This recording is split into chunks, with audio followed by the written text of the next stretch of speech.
And we're rolling. Tony Quirk. Thank you, brother. I appreciate you coming in, man. Thank you for having me, Jim. We've never met before, so I really appreciate the time. I guess Just said taking it on faith. if Andy can do it, anyone can do it. So I took Petrowski on the other day. Had a lot of time for Andy, even though I introduced him as one of the most hated politicians in Niagara. You might fit into that category too. Anyone in the Niagara region might fit into that category. The bonus is that you're with the NPCA too, which is wow. Are So you I guys get getting a lot of hate? A double hate Yeah. whammy, double whammy, absolutely. So I appreciate. I'm just gonna get this up and running here.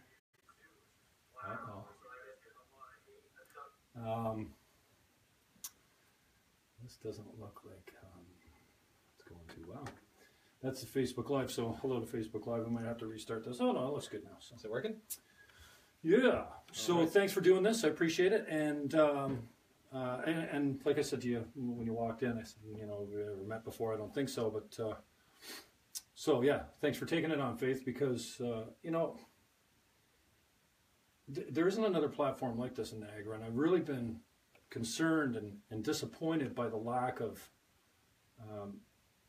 objective local issue coverage in the media. We know that the Standard seems to have a hard-on for a few groups or men and women making fun. And I don't mind. Hey, you want to call me out for something I did? That's up to me to be a big boy and own up to it. But it seems like this identity politics or this personal politics is just run rampant. So, and then 610, I want to carve on my boys over at 610. Obviously, I was there for a long time. I love the station. I mean, I got so much passion, and anyone that knows me or has seen anything that I do online, or the passion just spills over. And 610 is one of the loves of my life. I mean, I started at CHSC way back in the day. I joke, radio was my first love, and I love 610, but it just really frustrated by the lack of local content. Tommy hasn't done a local call-in issue for what he said the other day, 3 years. That hurts. Yeah. I don't care what Tony Quirk thinks when he comes on about Donald Trump. I do care more about what the callers think. So we've kind of lost that. So I've been quiet for a long time.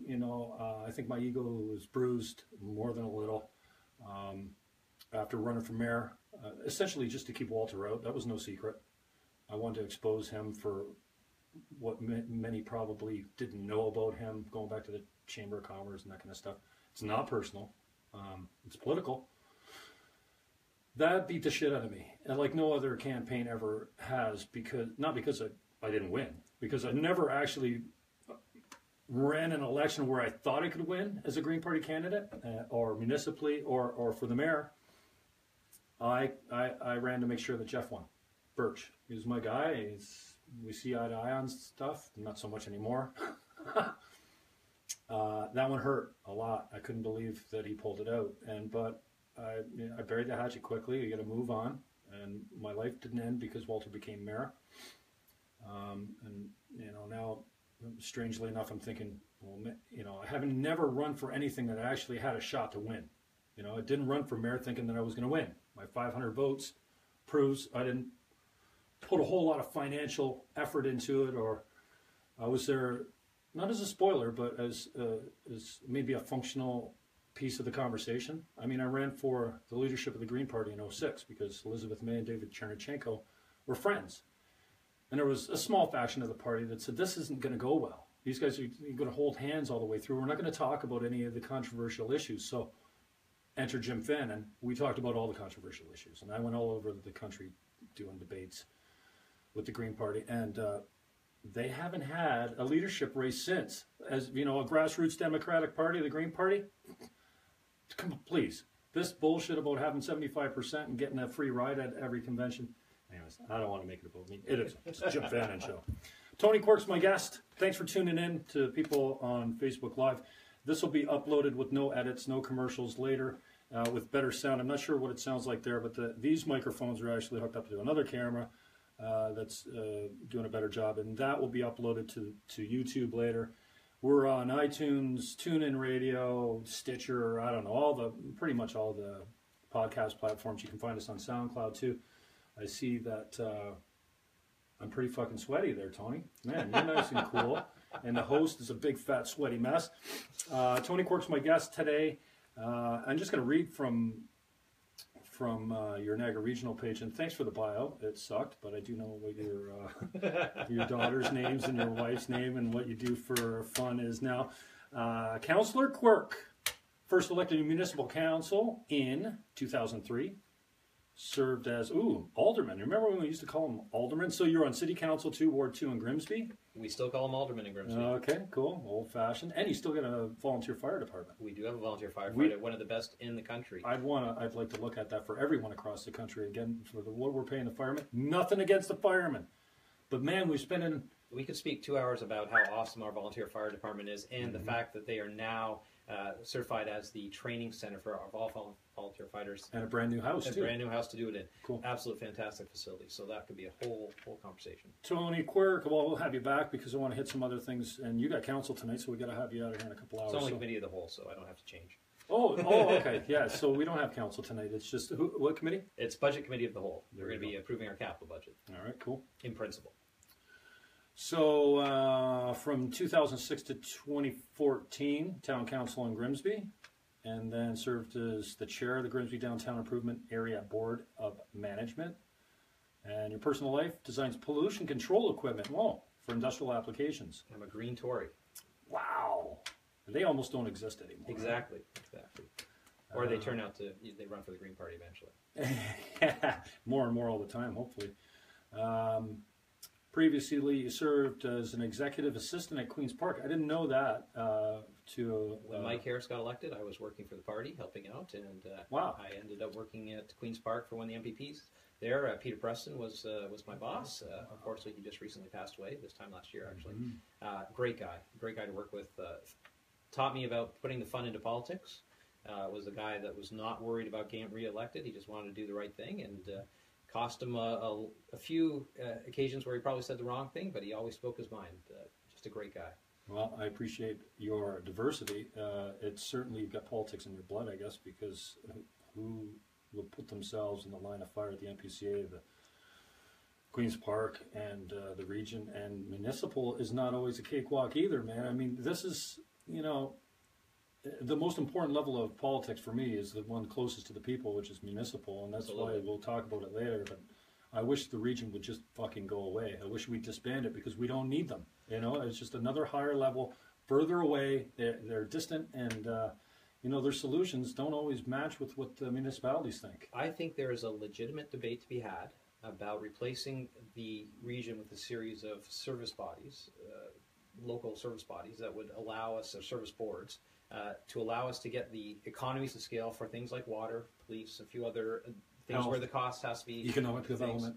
But we get to the point where we are an extra layer of bureaucracy a lot of times. We're two different eyes looking at two different things, and there is a misconception about what we actually do between the local and the upper. And sometimes the regional level of government is being tasked with doing things at the local level and vice versa, and it becomes a bit of a dog's breakfast. And the biggest frustration I hear when people call me is like, I don't know who to talk to. And even in the town of Grimsby, each ward has 2 aldermen, so if one doesn't answer, they go to the other one. If they don't answer, then you go to the mayor, and then you go to the region, all the way up the chain. But it can be frustrating knowing who does what. So just to finish out here, thanks for that. Councillor Quirk has also served as past director for the Grimsby Chamber of Commerce. So obviously, there's where your conservatism comes in, being good with money, and pro-business, nothing wrong with that. Treasurer of the Happening at the 40 Festival, and past president of the Kinsman Club. Does that mean Kinsman? Does that mean you're Catholic? No, Kinsman is non-denominational. Oh, that's the Knights of Columbus. Knights of Columbus. No, Kinsman is the only service organization that is Canada only. Kin Canada is up there with Rotary, Lions, all the other Knights of Columbus, but it's the only one that is Canada-centric. There are no Kinsman clubs outside of Canada. Served on the Grimsby Power Board of Directors. What's that? So Grimsby has its own local distribution company, Grimsby Power. I served as the board of director. As in other words, the electric company. Okay. and the Grimsby Downtown Revitalization Task Force, and the Grimsby Chamber of Commerce. So I'm just going to run through this quick because I want to get to the conversation. But man, you're sitting on a lot of committees, huh? Yes. So well, because they pay extra money to be on committees. No, they right? don't pay any extra money to be on committees. But I'll tell you a little story. When you first get elected at the region, the clerk sends out a little package, explains the expense policy, or lack thereof. It explains what we do on our first meeting, and it explains which committees you can join and which committees are there. So you applied for all of them? Well, no, it says check which ones you're interested in. And I'm thinking, as a first-time councillor, no one's actually told me, I assumed that committees were sort of assigned by seniority, right? If you've been there long enough, you get your choice, and just assumed that's how it would work. I did not realize till about halfway through the meeting that they pretty much put anyone who asked to be on the committees, like with the exception of the police board and the housing board. The ones that, all the other ones, you could basically put your name forward and they put your name on. So it's basically halfway down the list before I realized that you could withdraw at any time. But I will tell you this, as a first-time councillor, it has been a great learning experience to see pretty much every facet of the organization. The region is a billion-dollar corporation, and being on all those committees has given me the opportunity to see corporate services, planning and development. You're all still on these. Public health, public works, audit, budget review, Burgoyne Bridge Replacement Project Task Force. CAO Recruitment Committee. I hope we don't have to meet anymore because we just recruited our new CAO. So. Corporate Communications Subcommittee, Corporate Labor Relations Strategy Subcommittee. Well, I should say that you're chair and chair of the audit, vice chair of corporate services, vice chair of Burgoyne Bridge, vice chair of corporate labor relations strategy subcommittee, economic development advisory panel, intermunicipal transit steering committee, the NPCA authority, procedural bylaw review committee, regional active transport subcommittee, smarter Niagara steering committee, transportation steering committee chair, and waste management planning steering committee. Wow, that's a lot of time, man. It is. Are you running again? Have you decided? I will put my name forward to run for regional councillor again. Absolutely. Before we get started, I just want to give you an opportunity because we don't know each other that well. And again, thank you very much for the advanced faith, blind faith coming in. I always feel comfortable walking out. So there you go. If you could just take a couple minutes, take as long as you want. Tell us a little bit about you, and I don't mind if you get personal. I want to know what makes you tick. I want to know like who your friends are, like what kind of people what kind of people you hang around with. Like you claim to be hilarious, so you got to have a good sense of humor if you roll with Tony Quirk. But just introduce yourself and kind of tell us what kind of guy you are. What's important to you? I could start on a couple different routes there. I grew up in Grimsby. It's my hometown, so I'm a small town boy. Went to GSS, attended MAC, lived in Grimsby pretty much my whole life. Persuaded my wife to move there when we got engaged, and so I'm now raising my two kids. Catherine's 14 and Finnegan is 12. In Grimsby and love it. So with all the involvement that my parents had, both my dad and my mom were involved with King Canada. My mom was a cadet. My father was a kinsman, a life member. So sort of that desire to give back to the community, serve the community, be involved, be a volunteer, that's kind of ingrained in my blood. So I do what I can around the town to help out as much as possible. My dad and mom came over from England in 1969. I have a bit of a British background and British heritage and love all the British humor, so I have a very absurd sense of humor. Monty Python, that sort of take on life, the respectful disrespect, as it will, that's involved in a lot of those flying circus cartoons. I grew up with those. Real big sci-fi nerd, geek, whatever you want to call it. Really? Absolutely. With sci-fi like Trek and all of it. Star Wars, all of it, absolutely 100%. I don't know if you saw when I rolled in with my Jeep, I've got my Stormtrooper Jeep covers. I saw that it was bright blue. Absolutely, and Conservative. Conservative blue. I have been involved with the Conservative Party since 1994, so first provincially and then federally, and still involved to a certain extent today. So how old are you? I am. What year is it? I will be 47 in December. Okay. My first election was 93, and now you're senator. I ran against Gibby Parent. Okay, absolutely. Speaker of the House, which you probably know. Federally, absolutely, yeah. I ran with the idea that I wouldn't have to do a thing. I was a paper candidate. The party, Vesna recruited me. Thanks very much, Greg. Scared the life out of me. And then Pete Marina from See How, talking into coming to the debate. Terry St. Adam was running for the Conservatives. Love Terry. Red Dog from back in the day. My parents knew him when he was with the Bikers. Terry came up and said, Jimmy, what do you do? Well, he was a little bit more explicit than that. What are you doing here? I said, I'm the Green Party guy. He says, no, really? Never. Oh, come on. I'll show you how this is done, right? Took me in to See How. I don't know if Pete was the moderator then. It was my first time in front of a microphone. I drew the short straw to speak first. They slid the mic over to me, and I went, my mouth moved, and nothing came up. And I realized I was scared straight. And I didn't, it's never happened since. I went to Toastmasters and did my 10 speeches and really got comfortable on the lectern.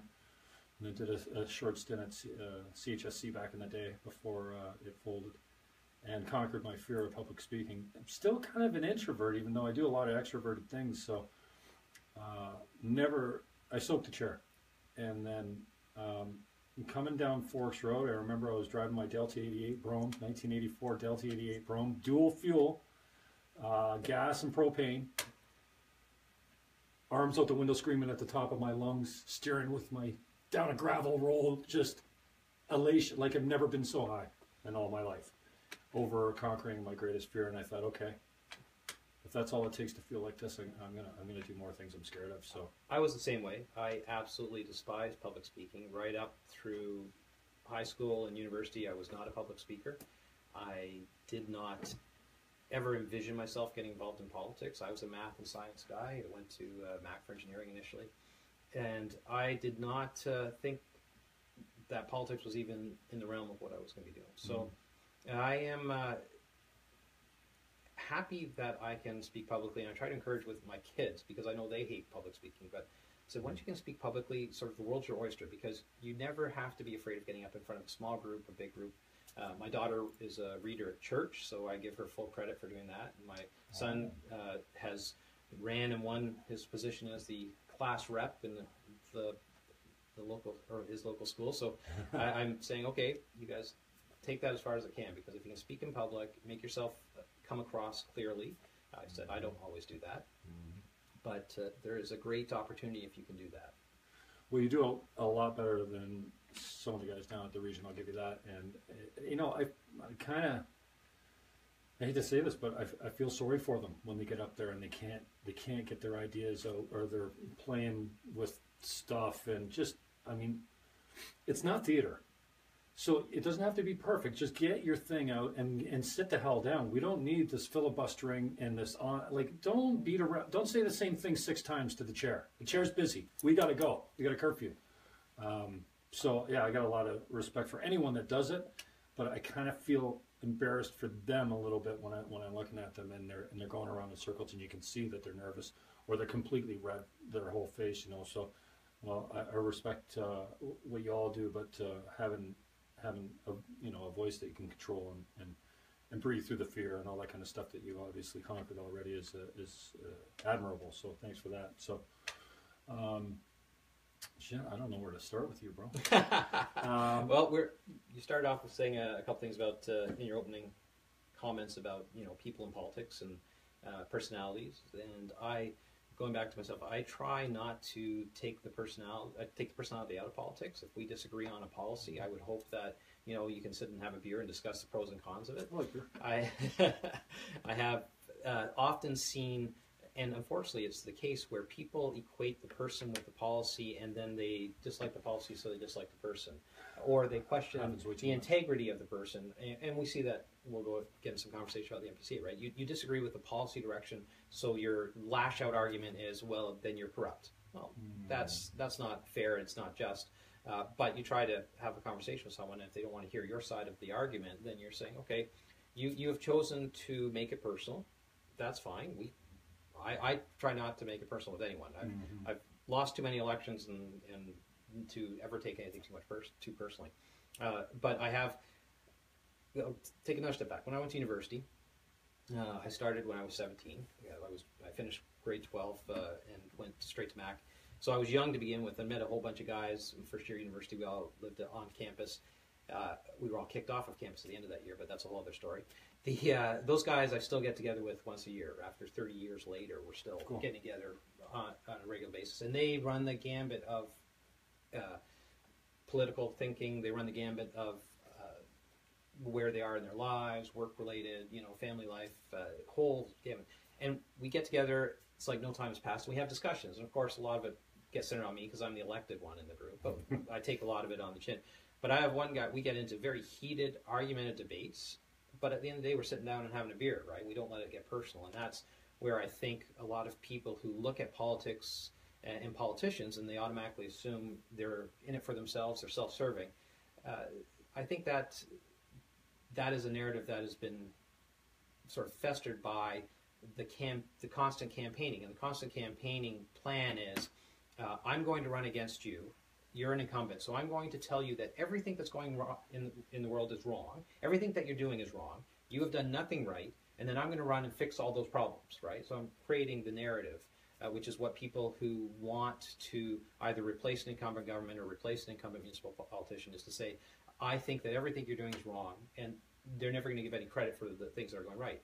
And often what's happening more and more now is that the media and the press are picking sides, and they are either enabling that narrative or they are defending the indefensible because there's nothing to these sort of allegations of the story. I find going to the region, and even with all the committees I am, this is a part-time position as a regional councillor, is we go to the region, and there is a lot of work that we get done. We pass a lot of reports, we get a lot of things moving.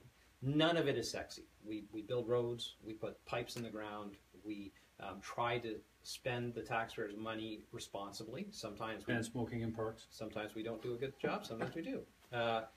We do a couple things. We do a couple things like that. We do good things, but they're not sexy, so no one covers it, no one cares, right? And then we do a few things incorrectly. We go over budget on a $100 million bridge. We go over budget on a $50 million combined sewer overflow. And then that becomes, well, you're always going over budget. Well, no, if you look at our variance account, we'll talk to our public works, talk to our accounting, there's multiple projects where we've come under budget. No one writes those stories, right? So I think ultimately we live in a pretty nice part of the world, right? People who live in Niagara come here and they choose to live here. We have a great place. We have a great quality of life. We have great recreation. We have some great employers. We need more employers. Safe communities. We have generally safe communities, and people want to live here. So the two narratives don't always jive, right? Mm-hmm. And I always find with people who want to run sort of negative style campaigns, you're wrong, you're corrupt, they really have nothing to offer because they've decided to make it a personal thing rather than a policy political discussion. So you say, okay, well, we're toss the bums out. I'm happy to be tossed out, as I said, but if you're going to replace me, what are you going to do differently? What am I doing wrong in your eyes that you would like to see differently? Because I'm open to suggestions, I'm open to discussions. Often we'll get into very basic things, like, for example, there is a group in Grimsby that does not want the GO train to come there. I made it very clear when I was running, I was supporting the GO train expansion. Like, this is something I'm very involved in. That's why I'm chair of the Transportation Steering Committee. That's why I'm very much behind the intermunicipal transit push, because I know that those are small pieces in the bigger GO train pie. So if you're running to not get the GO train in Grimsby, that's a legitimate policy discussion, and we can have that, but it's not going to change my feeling on it. I know how important it is for Niagara. I know how important it is for Grimsby. Yeah, it seems like one of those things that really doesn't have a downside. Well, I mean, other than the guys that are complaining that we're going to put another track close to the, it should be up on the sky, up on the escarpment, not down where the tender fruit land is, and tack it onto the side of the QEW so that we don't have to. I don't know, but there's not many people that would disagree, myself included. So mass transit or effective transit is important. Well, let me tell you the downside. If you live in Grimsby, and you've lived in Grimsby for a long time, which a lot of people have, and you see the changes, because our tender fruit land is gone. There's nothing below the escarpment pretty much anymore, even with the greenbelt that is significant in any way, shape, or form. You see the greater intensity that's being mandated by the province. Now 60%. It was 40% when we did our official plan of infilling, meaning we have to have a 40% intensification. It's now 60%. You see all those high rises going up at Casablanca, and you say, this isn't the town I grew up on, I want to be able to see the lake, I want to be able to see the escarpment, I want the nice views. Right. And so there are people who see the downside, and with the GO train coming, that area is going to be even more intensified. And I grew up there. Like, I literally grew up at the corner of Livingston and Emily Street. I'm 100 meters from where the station is going to be. That area is going to change significantly. But at the end of the day, bringing that GO train in and making it easier for people to get to and from jobs is important for Grimsby to survive economically. We can't have a town that doesn't have the ability to get to work and employment. What's the argument against GO? The intensification that comes with it, right? Oh, okay. And a lot of people don't like that, especially in the small towns. But St. Catharines and Niagara Falls there's a plus side to the intensification too. So what are they going to do? There's too much infill, and then you get the great assessment growth too. So your taxes should be a little bit more stable if you have the intensification. Those are all great arguments. They fall flat on the emotional side of things, because you also look at, even with what's going on down there, we have been able to access a great amount of waterfront to complete our waterfront trail that the town of Grimsby would never be able to afford if we just went out and buy it. But because it's being developed, they can take that as part of their 5% parkland dedication. So we are now getting this wonderful shore-protected waterfront trail that is going to be connecting one end of Grimsby to the other. Paid by the developer? Paid by the developer. For the most part, the improvements, I mean. Yeah, and well, the land's part of the 5% dedication. The improvements are all okay, so you don't pay for that either. So yeah, so we're very fortunate that that's part of it. But again, that's just one issue. There's other issues that come and go where people, we get some other issues where there's the push and pull between the region and the town. The town has closed off 2 of their mountain accesses for truck traffic, so all the truck traffic is coming down the one regional road, Mountain Road and Mountain Street in Grimsby. And of course, that's all truck traffic right through our downtown. And we've had accidents, we've had fatalities, we've had other issues there. So trying to get that rectified involves allowing for a permanent cross escarpment route, which will have to be eventually at Bartlett Avenue in Grimsby. That's been a push and pull between Beamsville and Grimsby for a long time. Where's it going to go? Where are you going to do it? But I think ultimately Bartlett has been identified as the proper route. The region is pushing that forward. There's lots of people in Grimsby who don't want it there. So you say, okay, as representing you, I can tell you why it's important as the Transportation Steering Committee chair, and tell you why it's important in the overall plan for the region, but that doesn't satisfy the people who are going to either have their homes expropriated or all that because the route's going through. So it's tricky. So let's just dive in. I'll just hit the things that I struggle with most. As you know, I'm a multi-time Green Party candidate. Well, I can understand why you because I respect democracy. And there's nothing better than voting for yourself. I know that you've experienced that before, but putting that X beside your own name, and I don't know anyone else that can say that. Pretty much any of my friends, anyway. Well, they'll just stop you there. In the last election, municipally, Grimsby had internet voting, so I was able just to click the X beside my name. No, so, you can't do that because you need to take a picture of the ballot. Well, I took a screenshot. I know that's illegal to take it, but I always do it. I always tweet it out afterwards. Look at this. I'm looking for my last one. The last one I found was Jennifer Meridian. I'm looking for the last Jim Fannon one. Last time I ran, I did that as well, but don't tell anyone. One time, the returning officer made me a photocopy. She liked me so much. And she says, I'm not supposed to do this, but I'm going to photocopy this. And actually, because I said, I want a ballot. Just give me a ballot. No, I'll give you a photocopy. And she blew it up for me and stuff. I got so crazy passionate about this Thundering Waters thing. Absolutely. And I know it's still going on. And I'd love it if you just said, hey, we fucked that one up. You don't have to say that, but I mean, no, it's just we didn't lobby, then you got caught lobbying, then you hired blah, blah, blah, blah. But I just want to go directly at the perception of conflict of interest, or nepotism, or whatever you call it. The 2 things that I've got a problem with. Number 1, Barrick getting hired from the board to the NPCA doesn't seem cool to me, and perception is everything. And then D'Angelo takes a leave. His company gets the contract to come up with the terms of reference for the position, and then he fucking gets the position. I really can't. And then, not only does he get that position, He goes from the CEO of the NPCA to the chair of the region. Like, there's a little part of me, and I think there's a little part of a lot of people that are going, hey, I want my piece. Sure. I want my favoritism. How do I get on that board? How do I get a little piece of it? I can understand that. So we'll start with a couple things. First of all, there's nothing untoward about a board member applying for a position in any board, anywhere, municipally or commercially.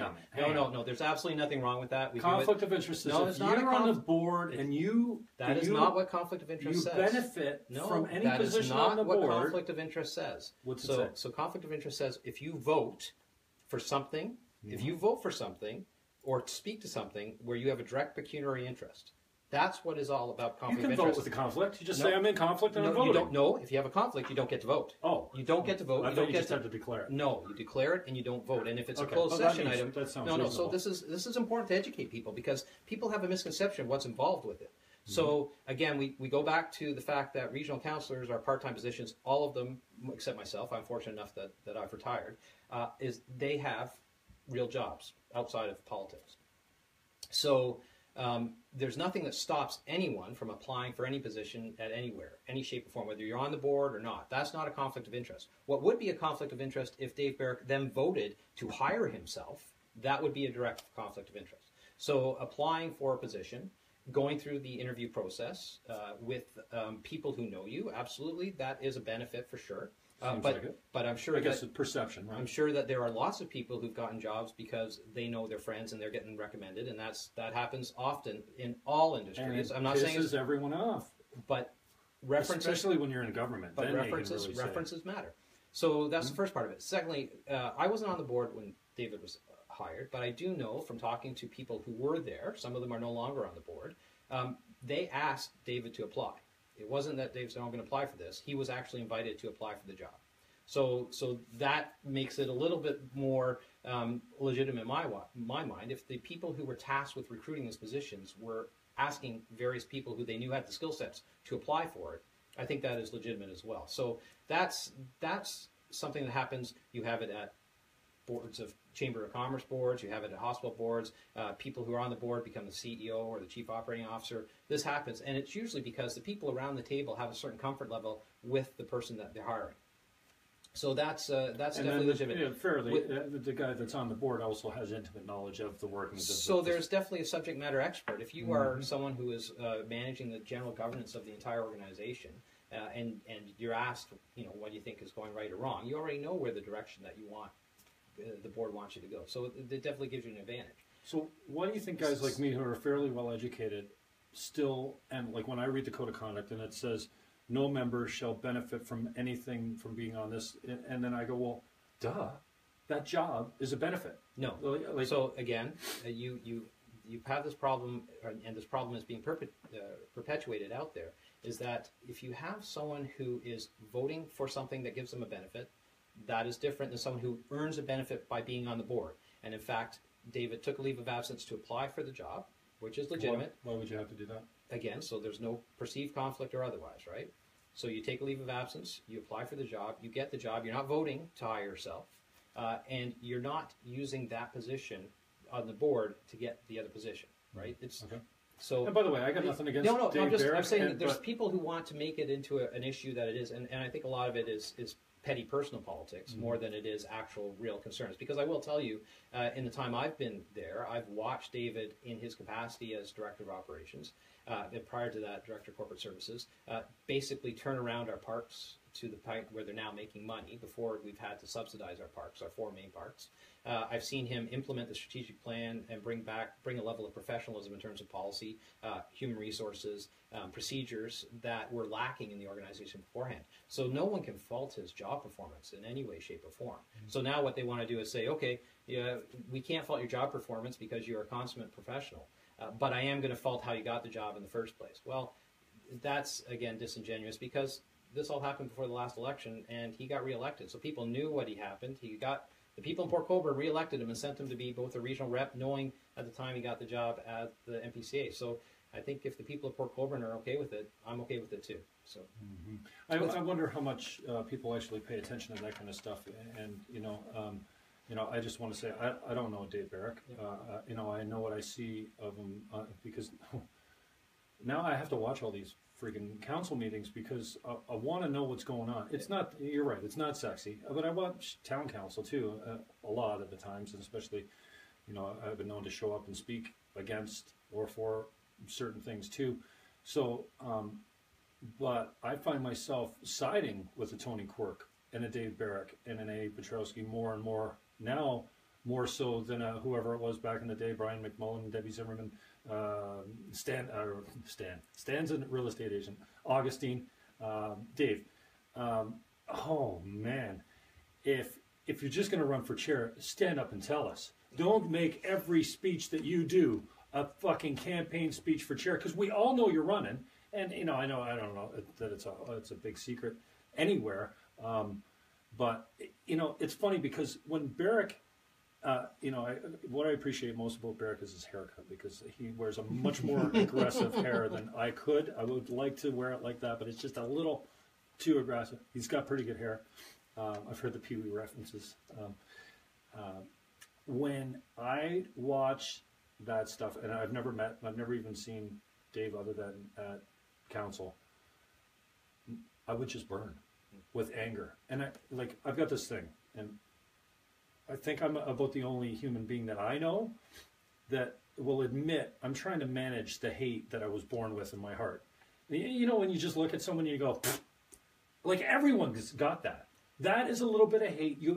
If Whoopi Goldberg opens her mouth one more time, it's not because she's black or anything else, or is she gay? I don't know. It's got nothing. It's just I don't like her, and I've never met her. I don't know anything about her. It's not reasonable for me to have a hard on or a hate on for Whoopi Goldberg or Dave Barrick. But I'm telling you, every time I watch that kid, who's probably my age, stand up, my blood used to boil, because I'm thinking nepotism, favoritism. He got the job by, I don't want to get too graphic. And then I think there's a little part of me that I'll admit, and I think there's a little part of everyone that says, "Hey, I want my piece. Yeah, no, I want my little. I want a $150,000 job that I wasn't really qualified for too. I'm not saying he's not, because I don't know. But I think we all have that little bit of us. But now I don't suffer with that so much, and I didn't feel it for Tony Quirk because I didn't really know you so much. And Andy, I think, is fucking entertaining, straight up, and he's always the brightest guy in the room. I don't care how many people are in that room, he's one of the most intelligent guys there. Now, that also gets him in a lot of trouble, and I get that, but I get a lot of time for a lot of you guys down there, but there's still these guys, and Barrick used to be one of them. He's not so much anymore, because he's making so much fucking sense to me on the code of conduct, on so many issues where I'm going, damn. Like, when a Jimmy Fannon starts agreeing with guys like Ben Shapiro, I'm like, hang on a second. He's not there's anything against Jews, but he's a pro-life Jew. Like, he's just not my group of guys, but he makes so much sense when it's coming to this Antifa and the freedom of speech and stuff like this. And I don't share his political views, but I'm looking at a guy like Ben Shapiro, and when Jim Fannon starts agreeing with a guy like Ben Shapiro, who is an extremist on the right probably, he's so fucking bright, though. How can you argue with him? And it's the same I kind of feel with a guy like Dave Barrick. I've come around on, because when you guys were talking about the code of conduct, Selena Volpatti, again, she was on my show when we did the sessions on the river. I don't think I was prepared for Selena. She's bright, and she's no pushover. Well, you will not steamroll Selena Volpatti. And I mean, this is what makes a politician good. When you can get a host like me that says, hey, what about this? And she says, I don't care. We had an RFP. It was recommended by talking about D'Angelo. He was recommended by the hiring committee. Who am I to stand up and say, what? I'm not voting for that guy. So there's a couple things I will tell you. When I sat down the first time at council, Selena is my seatmate. So I've got to know Selena quite well. My only real experience before at that point was when she ran against my buddy Bart Maves in the provincial election. So I had no real... I'm not prepared for the warm, wonderful woman who is... Was she ran Liberal? Bart was Conservative? Yeah. Okay, so they literally ran against each other as candidates. So we have a lot of fun, because she knows I'm a dyed-in-the-wool Conservative. I know that she's a bleeding heart pinko Liberal. But my wife calls her my council wife. So she's a lot of fun. She sits beside you? She sits beside me, and she and I have... Except when you guys do this, do you have this, the chair council put in this thing where you all got to switch seats? That was Bob Gale. That was Bob Gale. We do that once a year, and it's all random. Yeah. Well, you can hang that on your re-election campaign platform. Absolutely. Oh, for chair. I'm sure he's running for chair. He put it on his chair.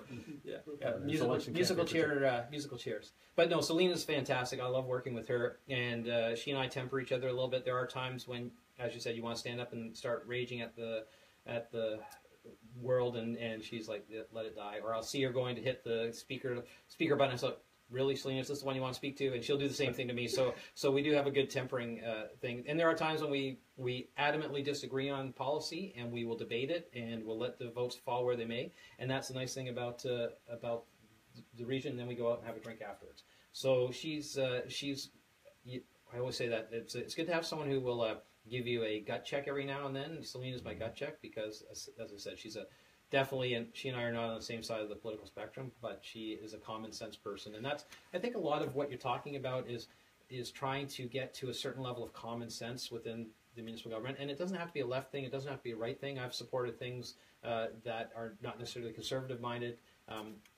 But we're a municipal government. And I would say municipal governments are there to spend money. And all we ask is that, all I ask of staff and what people should ask of a politician is spend it responsibly, spend it wisely, and don't take more than you need. And unfortunately, I see that happening more and more, that mandate creep, where we're trying to fund things that we shouldn't be involved in, or there's a lack of respect for the taxpayers whose money it is initially, or we've got this money that was given to us a grant, now we got to find a way to throw it out the door as quick as possible. And those are things that I think get the general public upset when it comes to taxes and money and over budget this, and then, that's where the problem is. So if we can provide the service at a reasonable price that people know, and again, hopefully it's not the sexy stuff. You turn on your tap, your water works, right? You go down the road, you don't get damaged by a pothole. And you know what, just sorry to interrupt with your flow, because I love a guy who can talk. I think I was told I had to fill 2 hours. It's a fucking miracle when you turn on a tap and it doesn't kill you, right? It's a miracle when your light switch goes on and lights come on. You think about where that water comes from, right? Lake Gibson? In our case, in Grimsby, it's Lake Ontario. Right. So there's a lot of people are getting it from Lake Erie. There's you guys are getting it from Lake, which ultimately is from the Niagara River. The fact that you can drink that and it can keep you healthy and you're not getting sick, that is amazing. And we have great staff that look after it. It's a straight up fucking miracle. And you don't get how many people, doesn't matter what they get paid. And we all bitch about the taxes, and we talk about the salaries of some of these people, and sometimes it's justified. But these are a lot of bright people that, we can't keep our car running or change spark plugs or keep our own backyard clean, but we're going to fix up the sewage treatment plants. When you look at our water quality reports that the region gets, because we get a report card every year to say what we are top marks across the board in our water quality for the entire region, and I think that speaks volume to the amount of money that has been invested in the past. For the entire region, we get top marks. Who does? The region does. We provide the water. We wholesale it. So top marks compared to who, though? Oh, to the whole province. Oh, province. So, you said region. That's sorry. Our region gets top marks for the whole province. And that's because of the work that previous governments have done to invest in their water quality. And we also, it's a twofold thing. Water in, water out, waste out. We've got to make sure that we're not polluting the place that we're taking the water from. So there's a lot of work that goes into it. It is going to be a big challenge for us right now because we are have not invested as much as we need to keep up with demand, and not as much as we've needed to keep up with the aging infrastructure. So that's going to be a challenge, and we're going to be talking about that tonight at our capital budget. What are we putting aside to make sure that our water system, our wholesale water system, is top-notch stuff? And I don't have a problem paying for water. In fact, I wouldn't have a problem if the water prices doubled, because I think that we're not paying the true cost of the infrastructure and the labor that it actually takes to keep this stuff clean. Same with hydro. If the true cost of hydro, you include the pollution, you include all it would be double. So so if you have a true cost accounting, Greg Vesna, thank you very much, a triple bottom line accounting, your prices on the dirty stuff, like your coal and your gasoline, and as you get cleaner, they should get cheaper. And water is one of those. We're gonna. There's already wars started over water. Forget oil. This is the most precious natural resource on the planet right now, only because it's so plentiful. And there's got to be a desalination plant coming for areas of the world where the ocean's right there. It's got to be a little bit more cost effective, but I have no problem paying the true cost when it comes out of the. I don't like the idea, okay, well, you got to double because it's going out the sewer, but I know the sewer from, how else do you meter the sewer water? So within the region, we actually do pretty close cost recovery on our production. You think it pays for itself? We pretty much pay for itself Okay. in terms of operations. Our rates are there to make sure that we recover our true cost. Systems need to be, we need some redundancy because we need to replace one system with another while we're doing it. So these are things that are going to be coming online, and we're going to be talking about that tonight. Tune in live, 6:30, NiagaraRegion.ca. Best TV out there. Oh, yeah. And I don't, hey, I tweeted out the other day, elected politicians, the microphone is not for you to practice your stand-up routine. You're not funny. And Tony Quirk comes in right away. I just added him as a friend just not long ago. He's like, I'm hilarious. I have seen no evidence of that so far. Oh, are you kidding? You haven't watched all of it. You haven't watched all of it. Oh, so far today. Well, I'm on my best behavior today. Just wait. Okay, good. And plus, you've only given me water, so how do you expect me to be funny with that? Like, if that was vodka, we'd be all over this is Kettle One I'm drinking now. It's Ricochet water because I don't drink tap water. I'm sorry, Tony Quirk. Ricochet water, the best water on the planet. I don't drink. Hey, I will drink tap water. I like the taste of Ricochet, and it's not RO. You know RO, when they strip all the kelp and the sodium and everything out of it? This is like an ESL technology. I'm not sure exactly. It was a NASA technology. The cooks scooped it up, and they're on knee-hand drive or something for just a shameless plug. It's the best tasting water you've ever had, and I'm glad that you're drinking it. I'm sorry I gave you plastic because that's just not fucking cool. Ricochet water. Well, I just want to make it real clear because you give me a solo cup, so it does look like I'm sitting here chugging my draft beer. But some of the other comments you were making about the different politicians there, and some that make your blood boil, and there are some that are. We get my big thing. We get accused all the time, and it happens on Facebook that we're self-serving. Of course, we are. Or corrupt. I heard you. Absolutely. My buddy there the other we're day. corrupt. Didn't last long. And my feeling is this: is that anyone who thinks I'm corrupt, take your proof, go to the police. I'm an open book, right? Like we don't get into this to try to pat our pockets. And in fact, at the municipal level, it's pretty hard to do at the municipal level, as far as I can tell. But at the end of the day, the whole idea of being self-serving, we have to be self-promoting. That, without question, that's part of the job, right? Otherwise, we don't get reelected to say, Tony Quirk, what have you done for me lately? You have to be self-promoting. Self-serving is a little bit different because it implies that we're not there for the right reasons. And I think people start out always for the right reasons. I think you can become very jaded. I've only been at the region 3 years, and I can feel myself on times being a little bit jaded. We get bogged down in people who are pontificating, and we get bogged down in people who are trying to score cheap political points, or people who are already planning their re-election campaign. And that if it turns someone who's stuck in it off, and someone who would respect it off, I can see what it would do to the general public while they're there. But ultimately, I don't think that people are corrupt. I think there are hypocrites among us. We're all hypocrites. Every single one of us. I think what happens, and the thing that gets me more frustrated with some of my colleagues, is when they'll get up and stand up and say, you know, I've got to fight for this, this, and this because of these reasons, and then the following week they've completely changed their mind on a different subject and they're fighting against it. But you were like, can you at least not hold your principles? Like, let's stick to the same principles as opposed to just sort of like throwing it out each time. But right? you gotta have time and respect for anybody that says, I changed my mind. I've done some research. I mean, you sit beside Selena, so she's giving you the left wing of the argument. And this is, I'm so frustrated right now, and Donald Trump has brought this to the forefront for all of us. The gap between the left and the right is huge right now, and it's getting wider. It's never been wider than it is right now. And I'm learning a lot of lessons from Donald Trump right now. But here's the bottom line. The liberals have a personality type, and it's very predictable. If you run them through the big 5 personality type, like the psychology test, they all come out on the same. They come out with very much the same traits: openness and agreeableness. Not so much conscientiousness is the industriousness and the dutifulness and stuff like that. The conservatives are a total different brain wiring. They think about everything differently. They like their borders. They like strong borders. So their Conservatives are mostly against better immigration policy, like tighter controls, where the Liberals are like, nah, come on, let them in. This is so common, and very few people, I think, get it. The Liberals invent the businesses. They're the artists. They have interests and ideas. They're probably more prone to be an intellectual, teachers, professors, stuff like that. Not to say that the other side isn't, but the Conservatives, and so these guys are the entrepreneurs. They start the businesses. They're the creative people. And then they run the businesses right into the ground because they don't have the personality type. The Conservatives do. They have the personality type to be managers, to be good with money, to be dutiful and industrious and whatever. And the bottom line is this. If we don't fucking talk to each other, if Selena doesn't say, not this one, you know why? Or when you're having a beer, go, hey, you know what? That's bullshit. Housing this and that, blah, blah, blah, blah, blah. And then you go, oh.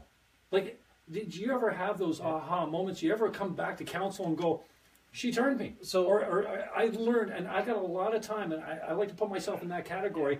I'm not always the guy that knows everything. I'm not the smartest guy ever.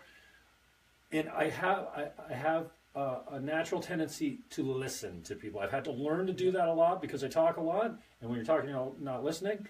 But I've come around on a lot of things to say, my left-wing position, it's a little stubborn and a little inflexible. And if we don't fucking talk together, the left and the right, we need two wings. Birds don't fly with just a left or just a right wing. I love that analogy. And we're good at different things. It's just like men and women. Oh my God, don't get me started on the alt-feminist right now, where everyone's hate men. We got here together, okay? So let's just not forget that we need each other to move forward. So I'll take a step back and say, yes, I have changed my mind. It's usually not week to week. I have changed my mind on certain reports and certain recommendations that come forward because we've had a fulsome discussion. And I've changed my mind. I've gone into it with one plan and then listened to the debate. And I actually consider myself very flexible on these things because there are oftentimes reasons for it. Now, I will say I'm one of the guys that actually reads all the reports before I go into committee. There are a few of us that do that. So that, and there are guys that do that and they ask the questions of staff and they've read the report and they're expecting an answer, or there's guys that have not read the report and they've asked a question that burns you when they stand up and you go, you fucking idiot, it's in the report, you've been here 4 terms! I couldn't say that because there'd be a code of conduct complaint. But I will say that there are times when I think, go back to the whole thing. You try not to pigeonhole people left and right, and I understand that this is the way things are going, but you want to make sure that you have the best information in front of you. I'm one of the people who generally puts a lot of faith in our staff to come up with good recommendations. But no, I don't. I disagree with that statement. I think we have good professional people in our staff. I think we have good people who... You've also got some... That's where the corruption is. But let me just tell you this. I think we have some people who are doing really good work within our organization. We're there as a governance model to scrutinize that work. And that means that we can look at the recommendations, and I've never been afraid to put forward an alternate recommendation or to turn down a recommendation, because I think that even our staff can get into a rut and they see it one way. And there's no other alternative to look at, or they don't want to look at other alternatives. Or they don't have a Selena sitting beside them to straighten them out. Or if we try to get them to look at other alternatives, they don't want to go. It's not as easy to go that route.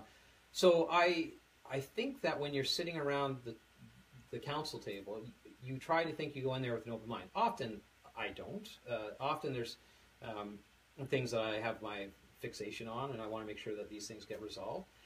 But you have to have a certain amount of flexibility to get anything done, because at least even around our council, 31 members, right? We are not, despite what people will say, we're not along party lines, right? We have alliances, absolutely, but there are people that are working with each other to try to accomplish certain goals. But it's not a hard and fast rule. So you have to make sure that you have a working relationship with just about everyone around the council table. If you say that's not a hard and fast rule one more time, every screen, every recorded vote that comes up, it's the same people on the same issues all the time. And you know what burns my ass most is when the fucking mayors vote in a block. There you got 12 unelected regional councillors who with 31, so 12, you only need 5 or 6 more votes to carry the fucking thing. That's, you know what, if I had my way, if I run for the region, I'll run on 2 platforms. 1, first we take the mayors off, and 2, then we abolish the fucking region. What do you think? Well, it would have to be a 2-step process, but I think that they are elected in their capacity as mayors and regional councillors. They get to do their mayors, yeah. Right. Governance is a whole different discussion. Yeah, we don't even want to. I beat that thing to death. Yeah. And now that One Niagara is dead, and I know you're probably a proponent of it, but no, I hate One Niagara. I've never I had like the 12 municipality. I've never had any interest in One Niagara. No. Actually. Oh, that's Brian Heights. Sorry, I don't know how you guys confused. Please don't. But my point with the, I'm probably one of the only people who thinks that we actually need more politicians, because I think we end up getting fewer and fewer politicians. They have larger and larger constituencies, and they don't know the people they represent anymore. And then you get you don't have as good access as well. And that's why I didn't like that dual duty thing. Dual duty, double direct, whatever they call it. Dual duty, double direct. No. Yeah, what a waste of time talking about something that will never. It couldn't even fucking. Oh my God! So St. Catharines passes it, comes to the region, they rubber stamp it, they send it back to for the triple majority. Did you know this? I was on 12 agendas. I actually was added to 12 agendas to speak against it. It comes to St. Catharines first. And they killed it again. And I wasn't. Hey, I was one of 12 presenters, mostly against, and I did my part and put it out there for a long time. Governance, and I was so glad. But now we've got a lame duck mayor in St. Catharines that can't get anything done because the lines have been drawn pretty much like he's a vote short now to get anything done. So he's going to finish out his term with the support of council. All mayors have to deal with that, right? Because they have to make sure they have a majority of their council supporting them to get things done. But with respect to the dual duty, in Grimsby, I actually have a seat at the council table. I can't vote, I can't make motions, I'm not on the council. But when they sit around the council table, there is a seat there for the regional councillor. Oh. So previous to this, in the old council chambers, there used to be a table. Debbie Zimmerman used to sit at the table. And then when they did the whole new council chambers, they made room for her to sit at the end. And now that I'm the regional council, there's room for me to sit at the end. So that although I can't So you're not the spectators of the media. No, you're actually I'm actually at the horseshoe. Okay. So I can't participate in debate unless invited to. I can answer questions if asked. And at the end of each meeting, the mayor calls on me for any updates from the region or any commentary or take questions from the council. Now, do you attend every? I try to go to every other one. Okay. Again, with all the committees I'm at the region, it's bi-weekly. So I try to do one a month. Okay. And then in the summer, they only meet once a month anyway, so I try to sneak in there as well. But again, we have an open line of communication. I get along with all the local aldermen. If they have a regional issue in their ward, they call me up, they email me, and we try to address it as fast as we can, so we don't have to wait for the meetings. The days of everyone have to call each other are gone, right? We email each other right away if there's an issue.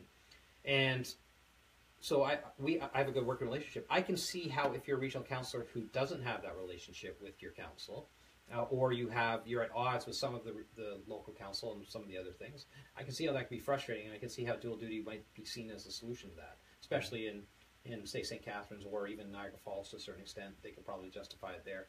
But for us, I think Fort Erie has a seat at the table for member Nunziata, or Councillor Nunziata. I think Paul Corbin has a standing item on their agenda for a report from the regional councillor. Wainfleet doesn't apply. West Lincoln doesn't apply.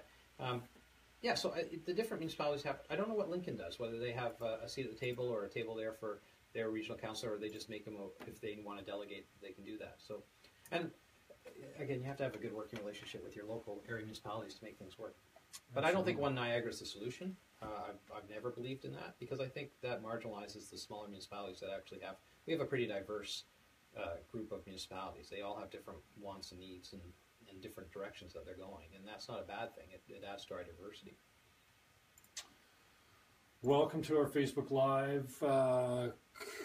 People are watching in. Sorry, the phone's way over there. These microphones aren't for you.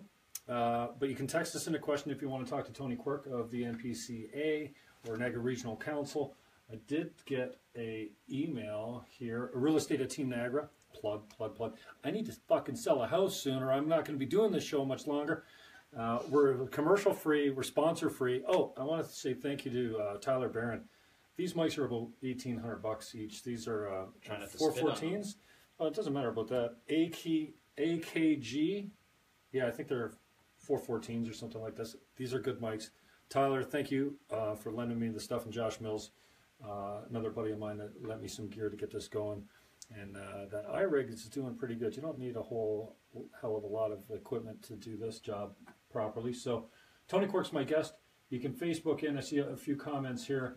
I also have an email. Oh my gosh, there's a lot in here. Don't tell me who it's from. Yeah. And I'm now waving to everyone saying, oh, somebody just joined, because I don't think that when you come on to Facebook Live that it probably says you're here unless you comment like Allison and Peter and Keith did. It sounds like it's working decently. So Tony Quirk is my guest. If you want to ask him a question, you can type it in the comments here on Facebook Live. This will be uploaded to YouTube. It only takes me about 14 hours to upload it in HD, but it'll be done probably today sometime. And if you watch it with the captions on, they almost always capture exactly what we're saying. So Tony Quirk's my guest. If you got a question for him, you can blast it off to me here at Real Estate at Team Niagara, or you can just pin it right in the comment section of the Facebook Live. Tony, just before we get rolling again, there's like, how is this freaking pole in the middle of my, I don't know, I guess maybe it's been there the whole time. Oh, we are getting some comments that I wasn't looking they're not coming up on my computer for some reason. But this was not here before. I'm not sure how it got there or whatever, but who cares? We'll take care of that later. So anyways, thanks for joining in, Tony. Just, you know, I don't want to beat NPCA to death, No, but I'm happy to talk about NPCA. We got some huge PR issues there, and I don't disagree. You know, before, I mean, I used to have this problem with the NEC, and then the NPC, and then the NPCA. It seems like, what the fuck do we need the NPCA for? Why can't, again, it's like the region. Let's abolish this body, because they don't seem to get anything right or done. $11 million is their budget, something in that range? Yep. We got $1 billion at the region. Now, I know that doesn't all go away if we abolish the region. There's some serious costs to run things. There's just the governance end of it, and the governance end of the NPCA has been a fucking abortion for the last little while. And I mean, Sandy Annunciatia, I'm chasing Sandy. He'll be on soon with me, but I would say that's a pretty generalization in terms of governance. I think we've got a great board at the NPCA. I think that the NPCA, 2 boards passed, started a process to try to fix some of the concerns that they heard with the NPCA. Mm-hmm. They undertook a strategic plan process, largest consultation they'd ever done with a series of stakeholders, conservation groups, park users, farmers, municipal planners, a whole group of people out there, environmentalists, basically saying, we need to hear from you how we can make things better at the NPCA. And they heard loud and clear. And that strategic plan, again, was started in 2012, that process, to start the 2014 to 2017 strategic plan. And what they heard was actually what you would expect to hear at the time. Overreach of our staff going on people's properties without so much as a buy or leave. Obstructionist within our planning department. That was, if you wanted to stop development, put them on the NPCA, because they'll make sure they're obstructionist. The NPCA has never stopped development of anything other than ruining private people's lives. If you get a fucking commercial winery, you're in like Flynn. No, that's not entirely accurate. You change the stream downstream. Not accurate statements, but that's okay. Never let the truth get in the way of a good podcast. You're a bad boy. You want me to hear People's lives have been ruined. Bob Mackey. Bob Mackey was NEC. So that was absolutely not the NPCA. Okay. All right. Barnfield put fill in a wetland. And if you talk about the whole thing, that is the one thing you're not allowed to do, put fill in a wetland. And so in his case, and we completely 100% agree with it, because this started, the Barnfield started before I got on the board, and under the old regime. And basically, Barnfield said, no one told us this was a wetland, right? Because the map changed. The NPCA gets their maps from MNR, Ministry of Natural Resources. The map changed and no one gets notified. That's a huge problem for us. Right? We're doing the same thing with the floodplain mapping. They started the whole process to change the floodplain, which has huge impacts on people's lives. The floodplain on my dad's property in Port Robinson comes up 6 inches from his barn. And it'll be 3,000 years before that thing ever floods that high. And no one tells anyone when they're doing that. So we stopped the floodplain process, and we stopped we basically changed our mindset from compliance rather than conviction. It's not our nature to get conviction, but we need compliance. So on a couple things, we are mandated under provincial law to follow Provincial Offences Act, right? We can't just arbitrarily decide not to or pursue someone. If someone violates the law, we have to pursue it. But we have some flexibility in terms of the accountability and do it. So, for example, offer was made, please plead guilty that you put fill in a landfill, right? We will actually restore it through our restoration program and help you get back to complying with us, right? That is the sort of thing that we're trying to do under the new board. That's not acceptable to some people because they didn't want to have that argument, right? They wanted to make it an issue. You try to be reasonable with some, and that doesn't always come out the way you want it to. But again, we still have personalities within the NPCA. Mm-hmm. But the current board, the current board is moving forward. Who's the former chair? Bruce Timms. Yeah, smart guy. Yeah, absolutely. You get the hell out of the way so you can get reelected. Sandy Annunziata, big dumb football player, maybe took too many hits. He's got big gonads getting up there and being the chair. So good on you, Sandy. And I don't agree with Sandy on everything, but I did chase him. He did take my call, unlike many other politicians. Well, not many other. Walter Sendzik. What are you afraid of? Well, I mean, Sandy is a great spokesman for the NPCA. He understands that there has been a mandate creep within the conservation authorities as a whole, but within our specific conservation authority, we get a huge mandate creep. I'll give you another example. We, under our memorandum of understanding, comment on planning applications for the region for their environmental issues. Right? There's a whole section, Chapter 5 in our plan. We comment. The NPCA comments on behalf of the region. In the official plan for environmentals, it does say that we reserve the right to change the maps. Mm-hmm. We had staff at the NPCA who are supposed to interpret the official plan and supposed to comment on the official plan, trying to change the official plan maps. That's not acceptable, right? Mm-hmm. That's overreach, and that becomes problematic as well. Mm-hmm. So that's one of the reasons some of the issues that are still there for the region to say, okay, let's rediscuss the protocols for the MOU. What do you want to comment on? What do you want to not comment on? As well as what should the NPCA be working on? And ultimately, we comment if there is a provincially significant wetland, or if you want to put a fill within the buffer of the provincially significant wetland. So there's a 15-meter buffer. So if you try to do any work within a 15-meter buffer of a wetland, you are allowed to do that, provided you get a permit. And the reason why is so that our ecologists can go out there, make sure that the fill is not going to be detrimental to the wetland. So that's the first thing. The second thing is slope erosion. That is something else that we protect. So if you are building on a slope, the NPCA gets involved because water flow, slope downstream, all those things come into play. So those are actually the only two things that the NPCA is mandated to regulate: slope and wetlands, and fill within a wetland buffer. So once we get beyond that scope, then absolutely, there's been reinterpretations of the regional official plan to the point where regional staff, planning staff, are not agreeing with the NPCA. We've had things that have been mandated down to the region from municipal Ministry of Natural Resources.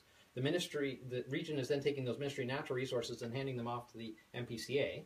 And then the NPCA is commenting on them, but saying, well, we want to hear back from the MNR before we give you the go-ahead. And it's like becomes a circular argument. So there's some frustration within the professional staff at the region about sort of the direction the NPCA has taken. And ultimately, this current board that I'm proud to serve on has been trying to get that focus back in place. Here's what we are supposed to do. Here's where we can do it. We do some really good work within our $11 million budget. A lot of that is also spent on our parks and our passive parks. We have 39 different properties. Only 4 of them are revenue generators. Those 4 revenue generating parks, Long Beach, Chippewa, Balls Falls, and Binbrook, are all great facilities. They need investments. They need more investments. They've been neglected for a long time. And we are investing money with the profits that we're making from those parks. And that allows us to also do more work on our passive parks, Beamer Falls and Grimsby, for example, which we're putting up a new so help me out here, platform. Logistically. If the NPCA goes away tomorrow, what happens? You could Good and bad. So if the NPCA went away tomorrow, we'd have to find someone to operate our parks. We'd have to find someone to maintain our properties. Right? We've got 4 parks. Oh, okay, right. Yeah. We need someone to maintain our properties. We have lots of passive properties, including Beaver Falls, Woods End, places where people can enjoy the nature on our own property. We would have to find someone to maintain the regional beach, because we do that for them. And we'd also have to have someone go and start issuing permits for fill-in wetland buffer or for slope design. So you'd have to get another bylaw officer or planning staff to take care of it. I will say this, that a friend of mine just built a house in Welland. NPCA came out and said, no, you can't put the house there. You got to put it here. He said, get down here. And I don't know what the frustration was, why they didn't want to come out, but they finally came out, did a site visit. He says, here's the trees where you want me to plant. This is the wetland, where you want me to build. Sorry. And it was low-lying, and he would have had a wet basement, and the trees were no bigger than 6 inches around. Yeah. He says, I want to build over there, where it's high, and whatever. And they turned it around. They let him build it where he wanted to on the other street, because there was another thing. Oh, no, you can't go off that street. He was doing a severance on a big property in Welland, rural Welland, and had him come out. And I've never heard of the NPCA kind of reversing their decision before. So keep in mind that we get our mapping data from Ministry of Natural Resources. They go over. But they hire high school students to fly over in helicopters. No? I'm just telling you, we get the maps from Ministry of Natural Resources, and we have found repeatedly, more and more, that these maps are not accurate, or the evaluation system has some questions on it. So we have been getting our staff to be more proactive in terms of about going out. And I'll give you an example, again, how it used to be. If he had been said, I want to build my house here, the old staff would have said, you're in a wetland, can't do it, right? The new staff would say, okay, you want to build on this property, this part's in the wetland, this part isn't in the wetland, what about moving it over there? And then we don't even have any comment on it, or you just have to get a permit to fill in a buffer of a wetland. And they're trying to be more proactive on those things. There has been some backsliding on that, we get that, but at the end of the day, our staff are generally there not to be obstructionists, but to regulate, neither pro-development or anti-development. They're there to regulate within those two main features, right? Mm-hmm. But I'll give you another example, right? Natural heritage. Right now, the big thing with Ministry of Natural Resources is bat migration and species at risk with bats. So we had another developer speaking to us, and they were saying we went in, we looked at the maps, there was no environmental issues, there was no thing on the natural heritage, on the regional maps, went in there and looked, and then one of our staff came up and said, you've got potential bat habitat. It was a stand of 10 or 12 emerald ash trees that were dead. And they said, well, that could be a potential bat habitat. We need to now do a bat study. And so they were added this extra level of bureaucracy, where the reality is that those emerald ash trees should have been removed because we have this big program that's taking down emerald ash trees all over the region.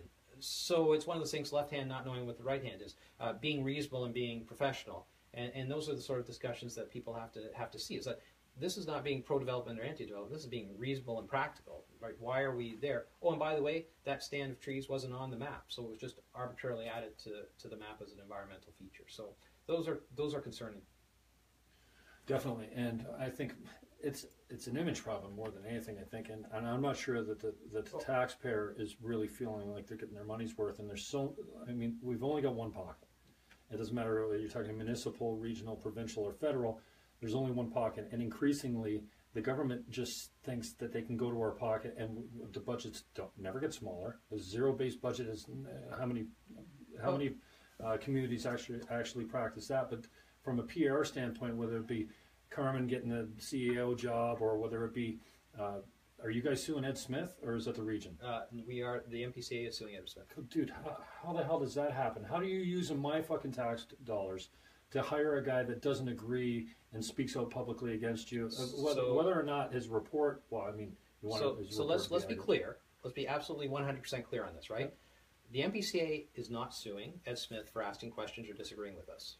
The NPCA has launched a defamation lawsuit against Ed Smith because he... You think that's a winnable case, though, dude? Because he defamed a staff member of the NPCA, and this is absolutely, this is what's in the lawsuit. He defamed a staff member. He defamed the staff member. He made false statements within his allegations. He was asked twice to correct them. Asked twice, please correct these. We don't care if you ask questions. if he had corrected those issues, we could have answered the other questions. But unfortunately, he's a very stubborn individual. He decided that he was right, absolutely 100% right, and was not going to back down. That's his choice. Mm-hmm. So at the end of the day, we're free speech supporters. I actually think that governments have to be held to account. I think people should ask questions, lots of questions. I think you should try to ask them respectfully. But when you actually make misstatements and you misrepresent the truth, and then you're told that this is not true, you are shown proof that it is not true, and you still stand by it, unfortunately, the only recourse in those situations is for a legal recourse. And I have a lot of faith in our legal system. The legal system is going to determine once and for all whether these statements were true or not true. If the statements were true, he'll get an apology, we'll get a slap on the wrist, and we'll probably not get reelected. However, his statements are patently false. He has made repeatedly false statements. We've shown them how they're false, and he still won't correct the record. And unfortunately, those statements were used deliberately to defame an individual who was working for our organization, and specifically to prevent him from getting a new job and a new position. So that is that's pretty significant. Allegation, man. Yeah, it's a statement of fact, and if anyone wants to sue me over it, I'm happy to be sued over it because it's a statement of fact that I can prove. So be very clear that we're not suing Ed Smith. We're not suing Ed Smith for asking questions. We've never sued anyone for asking questions. I would never sue anyone for asking questions.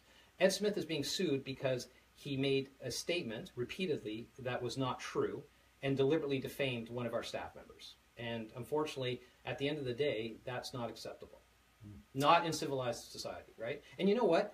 I just wish someone, if I make a mistake, right, and I say something that's not true, and someone points out to me and says, Tony, you said this, and here's the thing. And I'm man enough to say, you know what, I'm sorry, I made a mistake, right? Mm-hmm. But when you stand up there and say, you know what, you said this, it's patently not true, here's the proof that it's not true, and you still say, I'm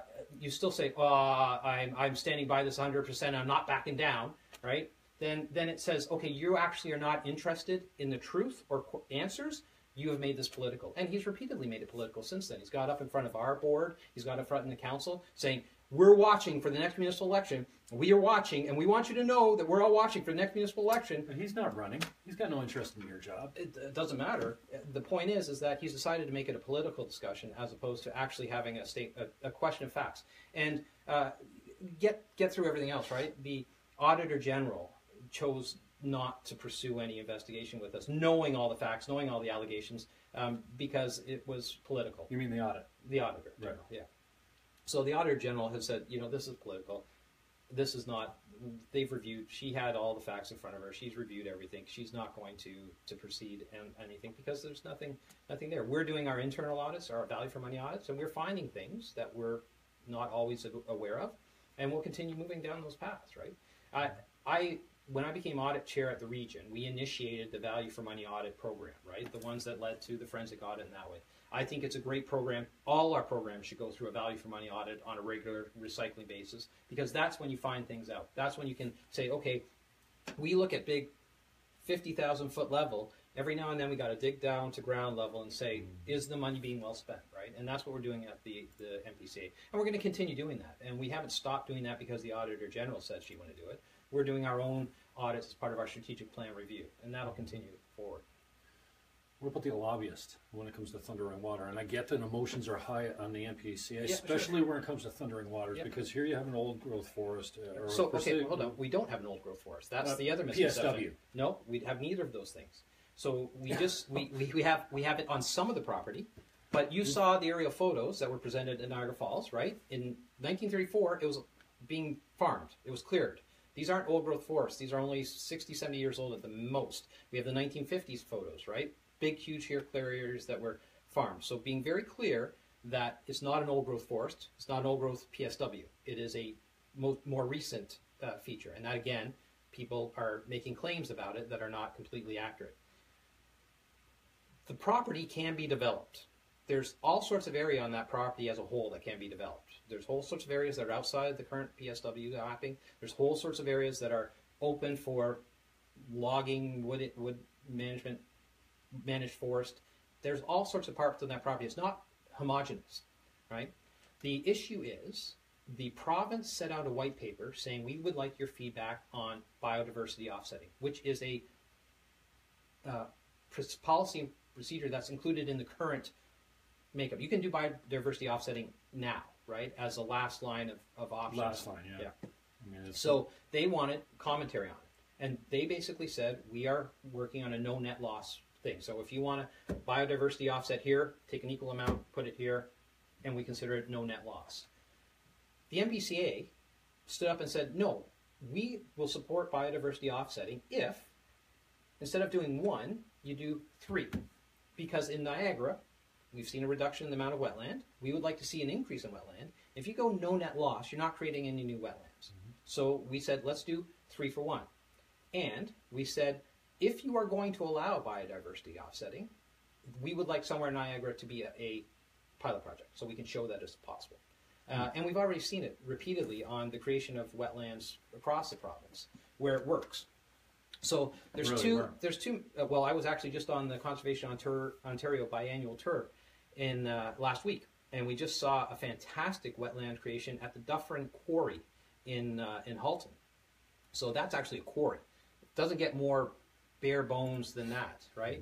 And they've created 106 hectares of wetland out of their old quarry. It's absolutely phenomenal. One of the most beautiful pieces I've ever seen in terms of wetland recreation. Absolutely gorgeous.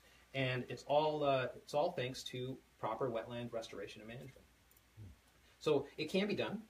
It should be done. We've done a small scale with EC You don't Brown. think it should be done there for the Chinese project? Is that what you're saying? It should be done there? It could be done there. I have no problem if it's done there, if it's done right and the science supports it, right? So you have to create these are three just for ones. emotional Birkenstock wearing, tree hugging No, Green I Party think there are people who don't want the development there, right? I have a bit of a problem because a lot of people keep referring to it as the Chinese development as opposed to development. So I worry that there is an undertone of racism to it, right? We don't want to do it because the Chinese are doing it. But if it was Tom Rankin doing it, we'd be all happy because he's a local boy, right? That's not the issue. The issue is if you're opposed to the development, it shouldn't matter whether it's Chinese development or other development. That's a microaggression. Chinese development. So, in but particular, I mean, if you Jim went over there with the to, sole purpose to drum up some business, and then he found this potential. Yeah, with the premier, and she was involved with it from the get-go too. And right? that was the narrative that he kind of sold his soul, which included a wetland, a PSW. Which now, I mean, it's just much of it is optics, and I really appreciate your candor. I don't know it inside out. I didn't camp there. I'm way past my Green Party days as far as investing myself. But we've seen from the storm surges, and we've seen storms, 200-year rains coming in and stuff like this.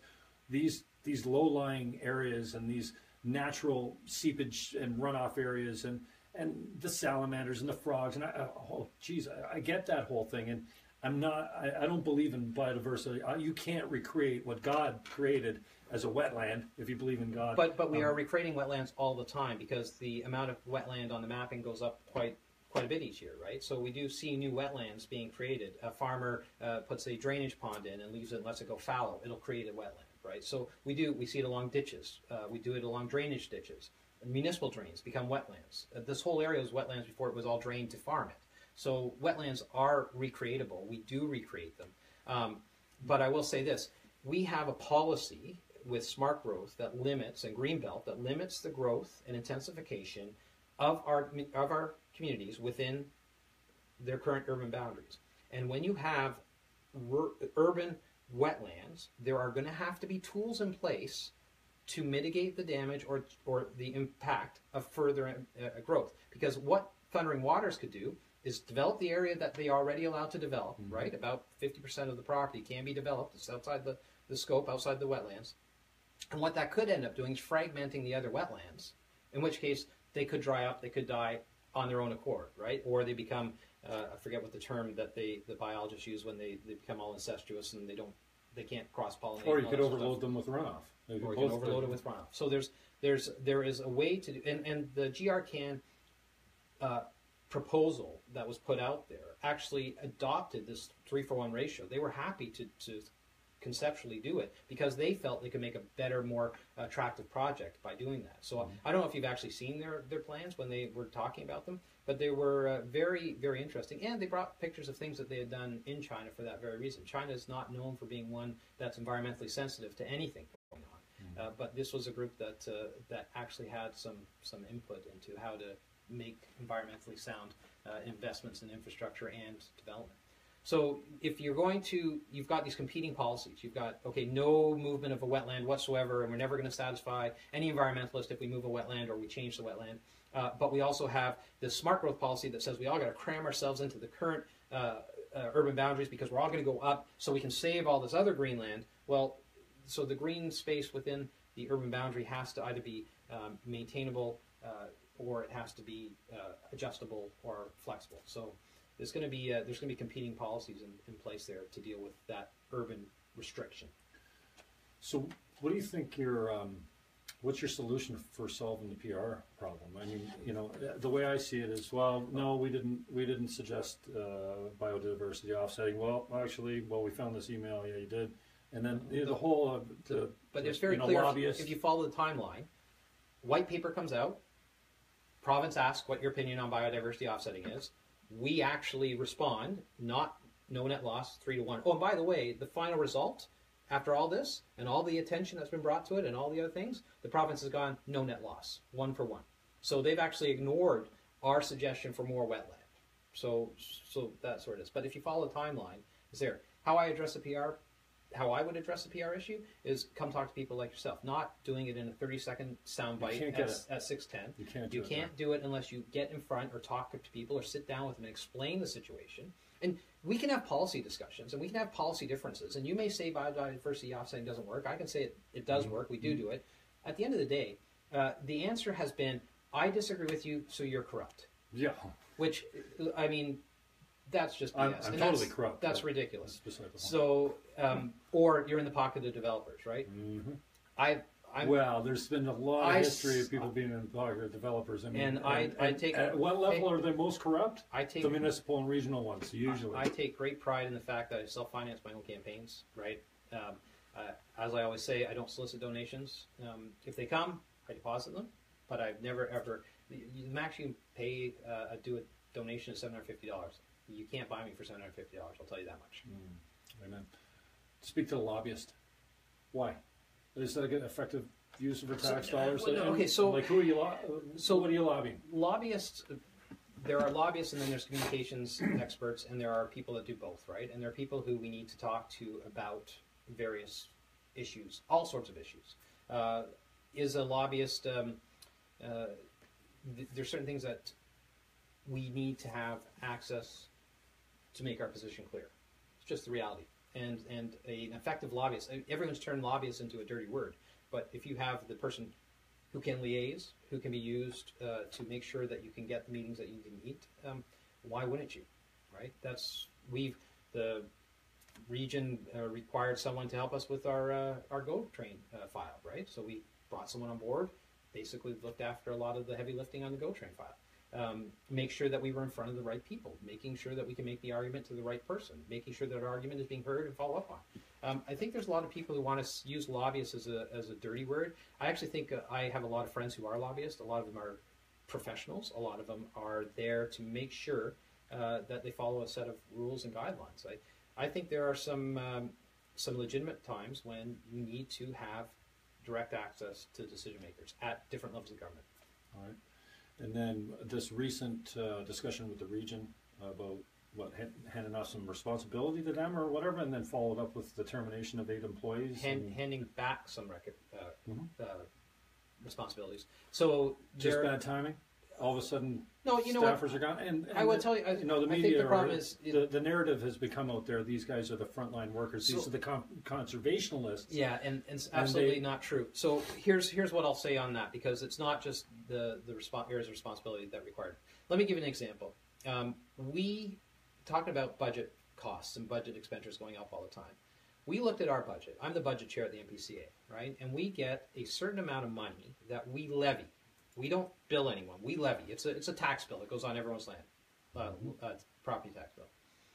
And on that levy, there's about $450,000 worth of services that we provide to the region, and they include water quality monitoring, the tree bylaw, Children's Water Festival that we put on for the water department, and I'm going to forget one now because I'm doing it on the fly here. What am I missing? Oh, planning, commenting on Chapter 5 environmental things. Mm-hmm. So the tree bylaw, we have one staff employee who we charge the region close to $160,000 for that one employee. He doesn't make close to that. So the NPCA profits from that, and it offsets our general levy. And that means that the people of Niagara further subsidize the people of Haldimand and Hamilton because it goes on the general levy.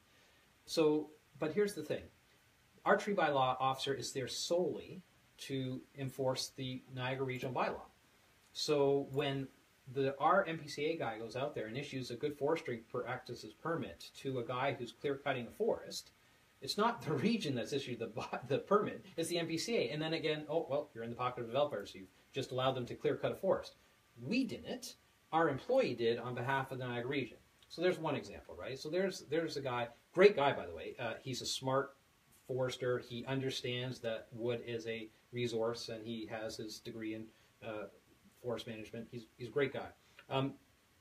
If he's enforcing a regional bylaw, he should be on the regional staff. So what we said was, these are things that we shouldn't be levying from. We shouldn't be putting them on the taxpayers. We should be invoicing the region for the services we provide, right? This is trying to make the budget more transparent, clear, and open. These are things that we should invoice you for. Children's Water Festival, huge event at Balls Falls. We do that because under the water department, they have a mandate for education. They kind of handed that off to the NPCA. The problem is they don't give us enough to have a full-time employee, but it's not enough work for just a part-time employee. So we said, you guys take that on yourself. We'll rent you the facility. You want the employee part-time, she can do other things at the region, but for that one event, it doesn't make sense to have her there. So you guys do that. Oh, and by the way, that amount comes off the water rate budget. It's not even on the levy. So it's all convoluted. The planning and the water quality, the region has indicated so far that they would like us to continue providing their water quality report, because we can do it a lot cheaper than they do, because we do it as part of our other services that we provide as part of the Source Water Protection Agency. So that's one of the areas where the region says, no, you hold on to that, and we'll do that. So I'm looking at it and saying, as a taxpayer, by the NPCA doing those services, it's costing the taxpayers an extra $150,000 a year to do that, and that profit is going to offset the operating budget of the NPCA. So if you, Mr. Region, take those services back where we're profiting from, you can do them cheaper if you want, you can keep it within your budget, but it allows me to clear out our budget and actually focus on our core mandate, which is what we're trying to do. Oh, I think we beat that one to death. I told you. You put me on here. You told me. You told me. Be out of here by 6 o'clock. You told me 2 hours. I said I'm going to fill it. I'm going to fill it. Code of conduct. Yes. Man, I was so proud. Well, I'm proud of you. I don't know you, but it's easy to be proud of somebody when you think they're doing something they should be doing. And I don't think the region is doing. You say you're doing a lot of good work, and I'm sure you're right at some level, but there's too much responsibility on me to come and make sure you guys are doing the right thing, or that you're not getting off track. And we've spent more time on dual duty or double director or whatever you want to call it, that would never, I said this from the beginning, fuck that, it'll never pass. You'll never get Fort Erie, Waynfleet, Port Colborne, Niagara Lake, and all these small communities come on board with this idea, just like the one Niagara. It's a dead duck. It'll never fly. Don't waste my fucking time. 2 years we talked about it. St. Catharines, region, we've been batting this around. This integrity commissioner, same fucking thing, man. Nobody's broken any laws. Yeah. Are you disrespectful? Yeah, probably. The counselors should know better. Even Brian Height walked out the other day and said something disgusting or something to Selena. It was not Councillor Height. No, you're right. It was Councillor Edgar, and he did apologize. Okay, and so there should be probably a little bit more flexibility. It shouldn't take a guy like Andy to get so far down the road before he goes, okay, I take plastic face back. I think plastic face is genius. I think it's hilarious. And, oh, come on, if we're going to be that thin-skinned, that the town of Pelham, the council, Pelham Town Council is filing an integrity commissioner complaint. That's not even within the scope. Yeah, they're a corporation. They're not eligible to be So anyway, They I shouldn't don't wanna get have been around able, to it. that should not have been go forward, because the code of conduct is supposed to be individuals making complaints about individual Exactly. councillors. Or councillors. So, as councillors, I actually don't think, and as someone who has filed a complaint against one of my fellow councillors, I actually don't agree that we should be able to do that. I think we should actually be able to have Recently? a conversation. You got something new? Beginning of this year. No, at the beginning of this year. Okay. It was, I felt that Councillor Augustine had misrepresented a decision of council in his blog, and I called him out on it, asked him to correct it, he wouldn't, so I filed it with the Integrity Commissioner. I said, this is not what we voted on, and the Integrity Commissioner came back and said, it's politics, and it's an interpretation. And I'm like, but he's actually saying it differently than what we actually voted on, and the Integrity Commissioner didn't care. But I will say this, I think the Code of Conduct could be one line. Code of Conduct should be respect each other, respect your constituents, respect taxpayers' money, and we get to respect. And the problem we have with the Code of Conduct is that it's used as a political weapon more often than not. There are absolutely times when councillors, and to a certain extent, a councillor has gone off the deep end and made inappropriate remarks. And you know what? If they're caught and called on them, they should be able to say, yes, you know what, I'm sorry, heat of the moment, I apologize. There are other times when people are using the Code of Conduct to try to dictate opinion. And that's dangerous, right? And I'm not saying that there are opinions that are right and opinions that are wrong. I think there are people who express opinions who should not be expressing opinions. But there are, we're elected. People ask our opinion before they vote for us. They expect us to have an opinion on certain issues. And if I can't share my opinion with you because I'm afraid of getting a Code of Conduct complaint because you don't agree with my opinion, that's different. If you're being disrespectful, that, I think, is that's fair game. I think if you cannot have a conversation at the elected level and stay respectful, and I've lost my cool on occasion, I am the first to admit it. I actually have a very foul mouth when no one's around. Me too. It's great. Yeah, I know, but you're doing it on the air. I'm trying to avoid that. But at the end of the day, it's the lack of respect that I think gets people, is what people expect on the Code of Conduct. Be respectful. The problem is that the people who are making Code of Conduct an issue want to do it because they don't like a particular council. They don't like what a councillor has said. They don't like his opinion on something. And they've decided to make that the issue. Now, do some people, okay, let's talk about Andy. Maybe. Does Andy bring it upon himself sometimes? Yes. Because Andy, you said, he's the brightest guy in the room. He's very smart. He's principled, right? He's practical, but he's consistent. His approach is the problem, right? The problem is his approach. And I think he would be so much more effective, and I've said this to him multiple times, if you could just tone your approach back, because you come across as disrespectful right out of the gate. So all of a sudden everyone else gets their back up. And when you get frustrated, he makes inappropriate comments and comments about various other councillors and gets caught on people here and they file complaints. But I also think when we talk about the current Code of Conduct, and we've seen it there, is I've tried to focus it on when you're acting in your official capacity. And there's going to be people that will fight you absolutely tooth and nail 100% and people say are that you're on 24/7. So, you're and never not off. I use the example a couple times, right? I go to church. My previous priest was very much against gay marriage, 100% against marriage, and often preached about it. Well, then he's a homophobe. He's a hate-filled homophobe then. And I shouldn't, and I could be a Code of Conduct complaint for attending that event in my church capacity. That's problematic for me. I also think that, give another example, some of our councillors, if they have a problem with their personal life, could a jealous spouse or a vengeful ex-wife start using the Code of Conduct as a political weapon? Well, that's not in your official capacity that these things happen, and you have to be able to justify that. What people are using to say I use the official capacity to protect Andy, everything that Andy's been called out on, he's been doing in his official capacity because he uses his Twitter. He clearly identifies himself as a regional councillor. Not anymore, he doesn't. Well, he's smartened up.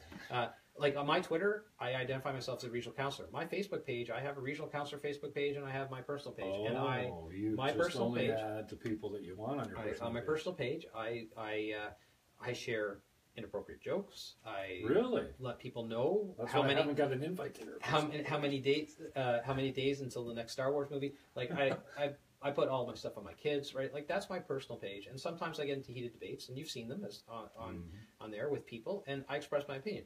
If they want to use my personal opinion and personal page as a reason not to vote for me, that's totally 100%. That's like me getting into an argument in a bar and people overhearing the argument and saying, well, I'm not going to vote for him because he's such an a-hole, right? But at the same time, I'm also not there in an official capacity having an argument with someone about, I don't know, beliefs or church or God or whatever the argument is, right? Or the appropriate way to deal with the refugee crisis. Those are things that I'm allowed to have an opinion on. You may not agree with my opinion on a lot of these, but nonetheless, I'm entitled to my opinion. And if you don't like how I've expressed it, it's not necessarily a code of conduct complaint. We really are looking for a way to encourage respectful discourse as opposed to thought police, and that's what I don't think we've got to. Right? Well, and I think you might support this only because I saw the meeting where Selena and you had 56 or 58 amendments or recommendations or scratches or what have you, and the whole time I'm like, yeah. And again, I find myself agreeing with people that I'm ideologically, politically opposed with normally. I don't see things in the right film, the right filter, the right political spectrum, the conservative, let's say. I'm a lefty. I'm a Green Party guy. So, social conservative, I don't know. Fiscal conservative, a little bit of socialism is good for us. We need to take care of people right the first time. Otherwise, they come back into the system and it costs them 100 times. Well, if we just give them health care right in the first time, well, we got health care pretty down low. And I get to talk to a lot of guys. I called Ed Smith a couple days ago, all right? Because I haven't spoken to him in a long time. I met him about a year and a half ago. He seemed like a intelligent, reasonable, educated, probably stubborn too. I mean, I'm that way too, and I think Ed would probably admit he's probably that way. I don't know. But a good man with a good heart, and there's so much emotion here. You know what I mean? It doesn't matter if you're talking NPCA or Bill Argument. Andy's a bum. Well, thanks, Bill. I mean, that's thanks for contributing to the conversation. Yeah. You're a bum. Who cares? I mean, we're all bums. That's effective. And so this is the idea. It shouldn't be personal, right? But I feel like you probably feel like I do. I talked to Ed Smith the other day. He's like, no, if you work for GE, it doesn't matter where you go. You're on the clock. You represent GE. But I think from a political standpoint, politicians need to be able to say whatever they want, whether they're in favor of communism or taxation or socialism or killing the region or whatever. As soon as you say, you can't talk about Jesus. You can't talk about, and I've used beat this example to death. I'm in favor of same-sex marriage. If you want to change your sexual parts and put new ones on, I'm all for it. I've got the other part of the argument that goes, well, wait a second. Let's not force a 10-year-old into estrogen puberty instead of testosterone puberty. You can't get a fucking tattoo until you're 18, but you can chop your parts off and put new ones on. So, but if you want to do that when you're old enough, I'm all for it. But if I come down and say the traditional families are more successful for the children than single-family homes, well, as it turns out, maybe gay marriages are probably more successful because they tend to be more educated and higher wage earners. But if I come out and say my religion leads me to not support same-sex marriage, that doesn't automatically make me a hate-filled homophobe, And this whole media, Andy goes international with this nude. I said nude. Now I fell for this. I tweeted out, I'm going to start signing all my email and tweets with a pornographic image. Now, I also made the point a few weeks ago, if I send out an image of me sitting on a chair naked with my legs open, there's not one media person or not one counselor, not one person in the public that would say that's pornographic. It's a nude. So don't tell, so we're fighting an uphill battle against a lot of these things, and Andy's a bum. Well, great. Great. We're all fucking bums. But, I'll back you up just a little bit on it. So my point is, going back, I think politicians need the freedom to be able to say whatever they want politically. If you're not breaking the law. So, but here's what I go back to. We are absolutely 100% entitled to be judged and voted out or voted in based on whatever I did. 100%. I get into a fight at a bar and you got it on video and it goes viral. That is 100% fair game in the political world to judge me as fit for office, right? it's not necessary to take a code of conduct complaint forward through the code of conduct process because you disagree with my opinion or my beliefs. Or I want to correct your opinions by making you say different things. And that's where we get into this sort of issue with the official capacity and the when can you use the code of conduct. And so what's respectful? And let's go on another Who draws side, right? the line with the... Some of my colleagues have other jobs. They have full-time jobs and they do the regional councillor stuff part-time.